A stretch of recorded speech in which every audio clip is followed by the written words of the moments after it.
எங்க husband and ஒய்ஃப்க்கும் ego கிளாஷ்னால கொஞ்சம் சண்டையே நடக்குது. அதனால அவங்க 2 பேருமே கொஞ்ச நாளைக்கு பேசாமயே இருக்காங்க.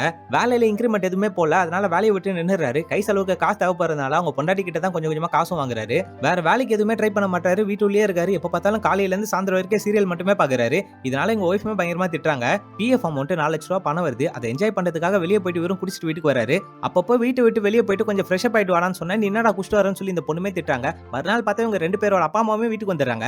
2 பேரோட சண்டையுமே பேரண்ட்ஸ் கிட்ட எதுவுமே காமிச்சிக்காம இவங்களும் அப்படியே சமாளிக்க ஆரம்பிக்கிறாங்க. இந்த பொண்ணோட ஆபீஸ்ல கப்பிள்ஸ் பார்ட்டி ஒன்னு நடத்துறாங்க. அதுக்கு இவங்க 2 பேருமே போறாங்க. கப்பிள்ஸ்குள்ள சின்னதா கேம் ஒன்னு கண்டக்ட் பண்றாங்க. அதுல 2 பேருமே வெறுப்பேத்திக்கலாம் சொல்றாங்க. இவங்க 2 பேருமே மாத்தி மாத்தி சண்டை போடுறாங்க. அதனால இவரும் கோச்சிக்கிட்டாங்க இருந்து வெளில வந்துறாரு. வீட்ல எல்லாரும் ஒண்ணா உட்கார்ந்து சாப்பிடுற சமயத்துல இவருக்கு வேலை போயிடுச்சுன்ற விஷயத்தை இந்த பொண்ணுமே சபையில சொல்லிடுறாங்க. அப்பா அம்மா 2 பேரும் இந்த பையனை பயங்கரமா திட்டாங்க. நான் ஒரு ஸ்டார்ட் அப் பிசினஸ் வச்சிருக்கேன். அதுக்கு விஏ சொல்லி பேரும் வச்சிருக்கேன்றாரு. குழந்தை பெத்துக்கிற டைம்ல இப்ப எதுக்கு தேவையில்லாம ஸ்டார்ட் அப் பிசினஸ்லாம் பண்ணிட்டு இருக்க? அதுல எதனா பிரச்சனை வந்ததுனா உங்க 2 பேருமே கொஞ்சம் சஃபர் ஆவீங்க. இதனால உங்களுக்கு குழந்தை பெத்துக்கிற டே கூட தள்ளி போகுன்றாங்க. ஆனா இவரோட பிசினஸ் ஐடியாக்கு உங்க ஒய்ஃப் கொஞ்சம் சப்போர்ட்டா இருக்காங்க. இவரோட பிஎஃப் அமௌண்ட்ல இவங்களுக்கு ஒரு டைமண்ட் ரிங் வாங்கி பிரசன்ட் பண்றாரு. இவங்களும் அவங்க சேவிங்ஸ்ல வச்சிருந்த மொத்த காசுமே இவருக்காக ஸ்டார்ட் அப் பிசினஸ்க்காக கொடுக்குறாங்க.